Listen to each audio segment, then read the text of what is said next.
But let's jump into this first story, because I guess it matters. Nuclear war. Nuclear war matters. The New York Times reports the Doomsday Clock moves closer to midnight than ever. The bulletin of the atomic scientists set the clock at 90 seconds to midnight on Tuesday, citing the war in Ukraine as well as climate change. Okay, so both. Online disinformation and other threats. Ugh.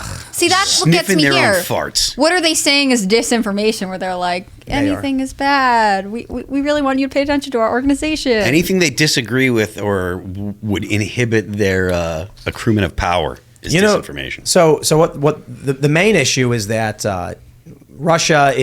there's war. Russian personalities on TV have outright said, we're in World War III, and they've been saying it for months now. It's been going on for like 6 months. We're in World War III, just fire the nukes already. And we're sitting here going like, no, nukes can't happen. And I'm kind of like, I don't know, man. I kind of feel like they could happen. And now you have this this clock, which is, I think it's the stupidest thing. Well, how long has it even existed? That's what I want. 1947. So they think we're even closer than the Cuban Missile Crisis. Exactly, and that's...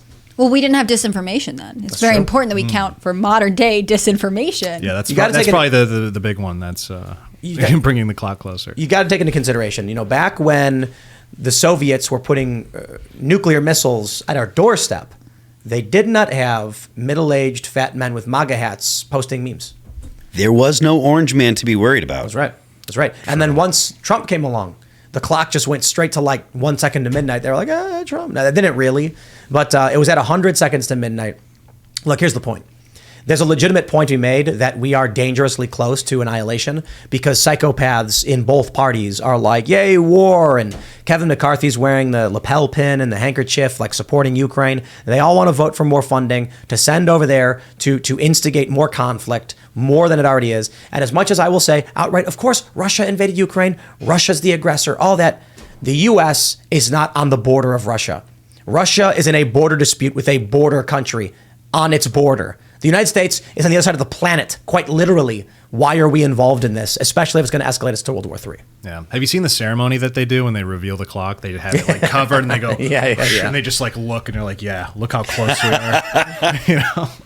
Sick. It's like you just scary, made it up. Right? You just put a time on there and you just made it up. They're just like, whatever. And what is the calculation behind this? Like, how do they get to like 90 seconds? Like, what fake information that they're afraid of versus war? Like, why weren't we already at 90 seconds? Here, let's play the little ceremony for you guys. Oh, goodness.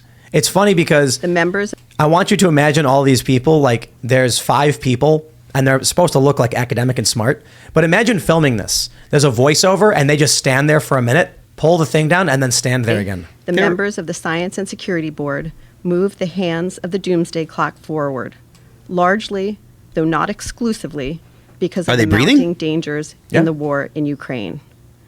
We moved the clock forward the closest it has ever been to midnight. It is now 90 seconds to midnight. I feel like that's the title of an action movie. You know what I mean? Like, there's a great song by Iron Maiden called 2 Minutes to Midnight. And look, it's like... We're not scared of that. No, look at this. For 20 seconds, they just stand there and do nothing. So we zoom in? And they zoom in. It's nice. And like, could you imagine? Also, someone made that. Right. That's what I was going to say. Like, imagine you're like a props department, it's some, for some production company or something. And you get a phone call like, can you make a clock that signals the world is about to end? Do you get in trouble if you leak the time? But only oh no! They leaked the 90 seconds. Everyone found out too early. But only a little bit of the clock, because we really got to stress how that's close what I was going to say. Like, has it? Clearly, this is not the same clock since 1947. Like, has it always been like the quarter? Has it ever been like more than? Has it ever gone? Has it ever been further away? It has. They probably changed it to just the quarter when they wanted to make the impact. Also, have more impact. Was there something specific that today, like, we reached 90 seconds? Did we reach it last week? Like, I don't know particularly if there's anything policy-wise, but I mean, I think it's a bad idea to send Abrams tanks to Ukraine.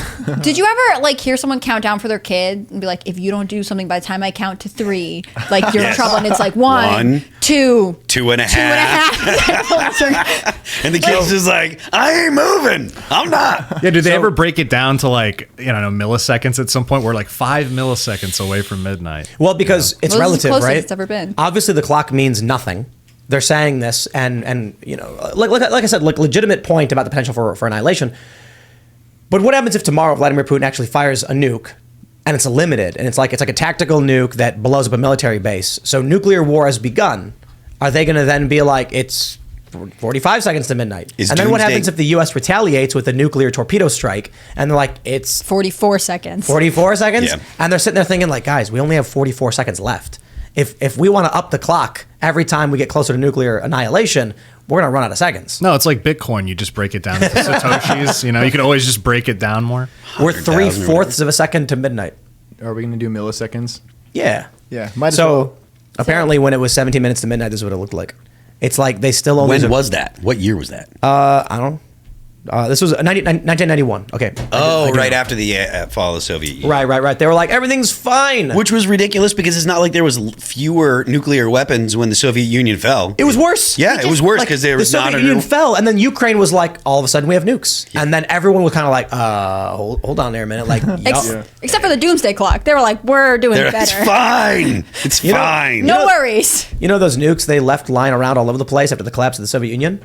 Actually, less likely to be a problem now, despite we don't know who's controlling them. Yeah.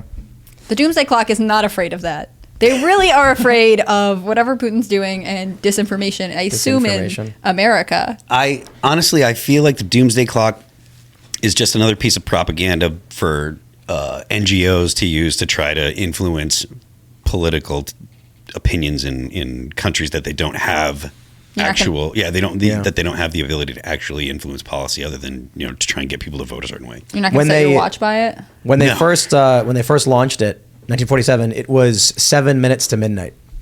Wow. And that was that for a year, and then it went to 3 minutes. It was at 2 minutes. Hey, you got your song. I don't think it's ever been in the seconds Till now. 100 seconds over there. 2021. Wait, so it's never been more than 15 minutes, so they only had to ever do the quarter of that. Oh, wait. I think I see 17 minutes there. Yeah, right. That was 91. Okay. Right, that's right. That's the furthest we've 17. That's the farthest we've been after the fall of the Soviet Union? Yeah, Soviet Union falls. Nuclear missiles are in the hands of multiple countries. Nobody knows where they are. The atomic scientists are like, no worries. It's fine. Absolutely It's fine. You got to admit, though, it sounds really cool. It does. 5 minutes to I'm telling you, this is an action movie. If the castle doesn't immediately make this a vlog, I will be think it's a movie. livid. It probably is a movie. 90 seconds to midnight? No, or 5 minutes. 2 minutes to midnight is. I'm Look, they're giving pretty sure us a 2 ton minutes of to midnight options, is what I'm an actual saying. movie as well. Yeah, I think it might be. Yeah. Well, what do you think? What do you guys think about what's going to happen with Ukraine? I mean, it's kind of funny that we're going on to a year into this war, and here's the challenge. The big news today was like they found classified documents at Mike Pence's house, and I just was like, I don't care. This is the third classified document scandal. They shouldn't have raided Trump, so they went after Biden. I say, okay, fine. If they're going to raid Trump, they're going to raid Biden. Now Mike Pence has it. I'm like, just lock them up. All of them. I don't care anymore. This is just a symptom of the fact that Washington is way too secret heavy. They classify everything they possibly can because they don't want to have to answer for whatever they don't want to have to deal with dealing with the press or whatever.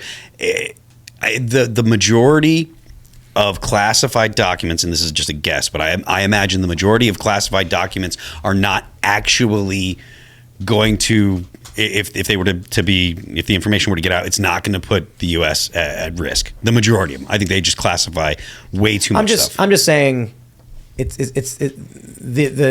clock people came out today because they knew that there's nothing going on. Yeah, they're like, we have our shot in the media. I think it'd be more fun to guess who we're not going to find classified documents with. You know what I mean? Like, I think Michelle Obama's going to be fine. Kamala's going to be good. No, Michelle Obama's in trouble. They're going to find classified documents with her because they trust her with things. But Kamala Harris, they were like, you can't. You stay over there. Yeah. There is no part of me that would be surprised if President Obama had classified documents at this point. Yeah. With Biden and Biden stuff since he was in the Senate.